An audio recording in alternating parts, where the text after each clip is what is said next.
Nggak enak dilihat kak. Yang pasti kan merusak pemandangan lah yang model kayak itu kan.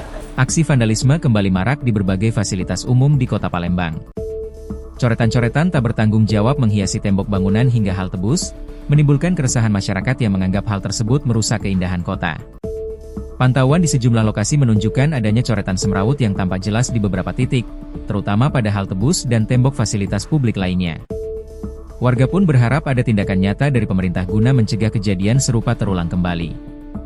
Salah satu warga, Bagas, menyayangkan tindakan tidak bertanggung jawab dari oknum yang mencoret fasilitas umum. Kurang bagus ya emang ya untuk Kota Palembang kan, jadi agak tercoreng lah, agak tercemar lah. Terus juga yang sudah ada kan sudah bagus tuh harusnya dirawat, dijago, bukan jadi malah dicoret-coret sama anak-anak muda-muda. Nah, itu mungkin kedepannya untuk pemerintah mungkin lebih bisa was-was lagi, entah mungkin peraturannya atau penerapannya atau penjaganya, terus juga diperbaiki lah yang rusak-rusak tuh, yang banyak coretan dicat lagi mungkin, atau mungkin yang sudah rusak mungkin dibenerin lagi gitu sih palingan.